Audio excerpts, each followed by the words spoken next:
Brought to you by Vigard. Guarantee ಮುಂದುವರಿದಿಲ್ಲ ಅಂತ ಇವತ್ತು ಹೇಳಿದ್ದಾರೆ. ಅಂದ್ರೆ ಗ್ಯಾರಂಟಿ ಮುಂದುವರಿದಿಲ್ಲ ಅಂದ್ರೆ ನಮ್ಮ ಗ್ಯಾರಂಟಿನ ಕೇಂದ್ರ ಸರ್ಕಾರ ನಮ್ಮ ಪಕ್ಷ ಬಂದ್ರೆ NDA ಬಂದ್ರೆ ನಾವು ತೆಗೆದಾಕ್ತೀವಿ ಅಂತ ಹೇಳಿದ್ದಾರೆ. ನಾನು ಬಿಜೆಪಿಯ ನಾಯಕರುಗಳು ಹೇಳಲಿಕ್ಕೆ ನಾನು ಬಯಸ್ತಾ ಇದ್ದೇನೆ, ಯಡಿಯೂರಪ್ಪನವ್ರಿಗೆ ಹೇಳಲಿಕ್ಕೆ ಬಯಸ್ತಾ ಇದ್ದೇನೆ, ವಿಜೇಂದ್ರಿಗೆ ಹೇಳಲಿಕ್ಕೆ ಬಯಸ್ತಾ ಇದ್ದೇನೆ, ಅಶೋಕ್ಗೆ ಹೇಳಲಿಕ್ಕೆ ಬಯಸ್ತಾ ಇದ್ದೇನೆ, ಕುಮಾರಸ್ವಾಮಿಗೆ ಹೇಳಲಿಕ್ಕೆ ಬಯಸ್ತಾ ಇದ್ದೇನೆ. ನಿಮ್ಮ ಹಣೆ ಬರದಲ್ಲಿ ನಮ್ಮ ಗ್ಯಾರಂಟಿಯನ್ನ ಮುಟ್ಲಿಕ್ಕೆ ಈ ರಾಜ್ಯದ ಜನ ಬಿಡುವುದಿಲ್ಲ, ಕಾಂಗ್ರೆಸ್ ಪಾರ್ಟಿ ಅವಕಾಶ ಕೊಡುವುದಿಲ್ಲ. ನಾವು ಏನು ಸೀಟನ್ನ ಗೆದ್ದಿದ್ದೇವೆ 20ಕ್ಕೂ ಹೆಚ್ಚು ಸೀಟನ್ನ ನಾವು ಗೆಲ್ತೇವೆ. ನಿಮ್ಗೆ ನಮ್ಮ ಜನ ತೋರಿಸ್ತಾ ಇರೋಂಥ ವಿಶ್ವಾಸ, ಪ್ರೀತಿ, ವಿಶ್ವಾಸ ಗಮನದಲ್ಲಿಟ್ಕೊಂಡು ನಿಮ್ಮ ಫ್ರಸ್ಟ್ರೇಷನ್ ಇಂದ ನನ್ನ ತಾಯಂದಿರ ಬಗ್ಗೆ ಮಾತಾಡ್ತಾ ಇದ್ದೀರಿ. ತಾಯಂದಿರು ದಾರಿ ತಪ್ಪಿದ್ರು ಅಂತ ನೀವು ಮಾತಾಡ್ತಾ ಇದ್ದೀರಿ. ಅದಕ್ಕೆ ಆ ತಾಯಂದಿರು ಉತ್ತರ ಕೊಡ್ತಾರೆ. ಇವತ್ತು 5 ಗ್ಯಾರಂಟಿ ನಾನು ಹೇಳಿದ್ದೇನೆ. ಈ 5 ಗ್ಯಾರಂಟಿ ಸೇರಿ 5 ಬೆರಳು ಸೇರಿ ಕೈ ಮುಷ್ಟಿ ಆಯಿತು, 5 ಗ್ಯಾರಂಟಿ ಸೇರಿ ಕೈ ಗಟ್ಟಿ ಆಯಿತು ಅನ್ನೋದಕ್ಕೆ ನಿಮ್ಮ ಹೇಳಿಕೆಗಳೇ ಸಾಕ್ಷಿ. ನಿಮ್ಮ ಸಹೋದರನೇ, ನಾನು ಮೊನ್ನೆ ಶಿವಮೊಗ್ಗಕ್ಕೆ ಹೋಗಿದ್ದೆ. ಶಿವಮೊಗ್ಗದಲ್ಲಿ 3 ಎಲೆಕ್ಷನ್ ನಾನು ನೋಡಿದ್ದೇನೆ, 4 ಎಲೆಕ್ಷನ್ ನೋಡಿದ್ದೇನೆ. ಬಹುಶಃ ಗೀತಾ ಶಿವರಾಜ್ ಕುಮಾರ್ಗೆ ಸೇರಿದಂತ ನಮ್ಮ ಸಾಮಾನ್ಯ ಜನ ಪಕ್ಷ ಭೇದ ಮರೆತು ಶಿವಮೊಗ್ಗದಲ್ಲಿ ಯಾವ ಕಾರಣಕ್ಕೂ ಯಡಿಯೂರಪ್ಪನವರ ಸುಪುತ್ರ ವಿಜೇಂದ್ರ ಸೋದರ ಗೆಲ್ಲಲಿಕ್ಕೆ ಸಾಧ್ಯ ಇಲ್ಲ. ಇದು ಶಿವಮೊಗ್ಗದ ಫಲಿತಾಂಶ.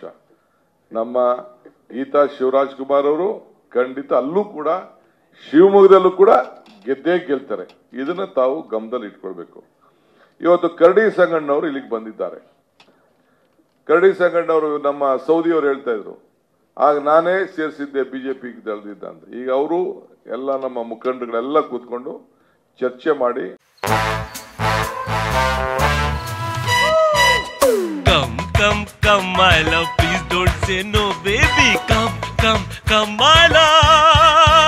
ವಿಗಾರ್ಡ್ ನ air coolers extra large cooling pad ನೊಂದಿಗೆ ಇದು ಎಂತೆಂಥವರನ್ನು ಕೂಲ್ ಆಗಿಸುತ್ತೆ. V-Guard air coolers, long lasting cooling.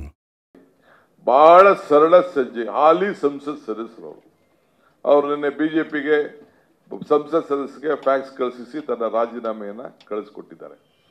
ಹಾಲಿ ಸಂಸತ್ ಸದಸ್ಯರು ಬಿಜೆಪಿನ ಇಷ್ಟು ಅಬ್ಬರ ಮಾಡ್ತಾ ಇರೋಂಥ ಸಂದರ್ಭದಲ್ಲಿ ಬಿಜೆಪಿನ ತೊರೆದು ಕಾಂಗ್ರೆಸ್ ಪಕ್ಷಕ್ಕೆ ಸೇರ್ತಾ ಇದ್ದಾರೆ ಅಂತಂದ್ರೆ ನಮ್ಮ ನೀತಿ, ನಮ್ಮ ಸಿದ್ಧಾಂತ, ನಮ್ಮ ಕಾರ್ಯಕ್ರಮ ಬಿಜೆಪಿನ ಈ ರಾಜ್ಯದಲ್ಲಿ ತೊಳಿತದೆ. ನಾವು ಯಾವ ರೀತಿ ಬೆಳಗಾಂನಲ್ಲಿ ಗಾಂಧಿ ಬಾವಿಯಿಂದ ನೀರು ಹಾಕ್ಬಿಟ್ಟು ಪರ್ಕೆಯಲ್ಲಿ ಗುಡಿಸ್ದೋ ಅದೇ ರೀತಿ ರಾಜ್ಯದ ಜನತೆ ಬಿಜೆಪಿಯನ್ನ ಕರ್ನಾಟಕ ರಾಜ್ಯದಲ್ಲಿ ಗುಡಿಸ್ತಾರೆ ಅನ್ನೋದಕ್ಕೆ ಇಂಥ ಮುಖಂಡಗಳೇ ಸಾಕ್ಷಿ. ಅವರ ಜೊತೆಯಲ್ಲಿ ತಾಲೂಕ್ ಬೋರ್ಡ್ನ ಮೆಂಬರ್ ಆಗಿ ಕೆಲಸ ಮಾಡಿರೋರು, PLD ಬ್ಯಾಂಕ್ನಲ್ಲಿ ಕೆಲಸ ಮಾಡಿರೋರು, ಬೇರೆ ಬೇರೆ ಎಲ್ಲ ಮುಖಂಡಗಳು, ಸ್ಥಳೀಯ ಮುಖಂಡಗಳು ಕೂಡ ಎಲ್ಲ ಬಂದಿದ್ದಾರೆ.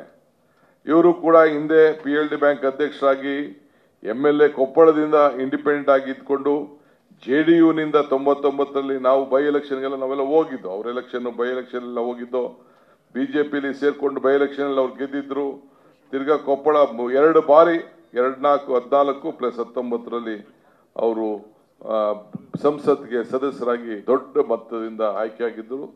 ಬರೀ ಶುದ್ಧವಾದಂತ ಸರಳತೆಯ ಆಡಳಿತವನ್ನು ಮಾಡಿದಂತ ಇಡೀ ನಮ್ಮ 2 ಜಿಲ್ಲೆ ಆ ಭಾಗದಲ್ಲಿ ಒಳ್ಳೆ ಸಂಪರ್ಕವನ್ನು ಇಟ್ಕೊಂಡು ಬಹಳ ದೊಡ್ಡ ಅನ್ಯಾಯಗಳನ್ನ ಇಟ್ಕೊಂಡು ಬಂದಿದ್ದರು. ಅದಕ್ಕೆ ಇಡೀ ನಮ್ಮ ಜಿಲ್ಲೆಯವರು ಅವರು ಮುಂದೆ ಬರಲಿಲ್ಲ ಅಂದ್ರೂ ನಮ್ಮವರೆಲ್ಲ ಮಾತಾಡಿ ಅವ್ರಿಗೆ ಹೇಳಿ ಮನವರಿಕೆ ಮಾಡಿ ನಿಮ್ಮಿಂದ ಒಂದು ಪಕ್ಷಕ್ಕೆ ದೊಡ್ಡ ಶಕ್ತಿ ಬರ್ತದೆ, ನೀವು ಬರಬೇಕು ಅಂತೇಳಿ ಅದಕ್ಕೆ ಎಲ್ಲ ಜಿಲ್ಲೆಯ ನಾಯಕರುಗಳು ಕೂಡ 2 ಜಿಲ್ಲೆ ನಾಯಕರುಗಳು ಬಂದು ಇವತ್ತು ಅವ್ರಿಗೆ ತುಂಬ ಹೃದಯದಿಂದ ಅವ್ರಿಗೆ ಸ್ವಾಗತವನ್ನು ಮಾಡಲಿಕ್ಕೆ ಬಂದಿದ್ದಾರೆ.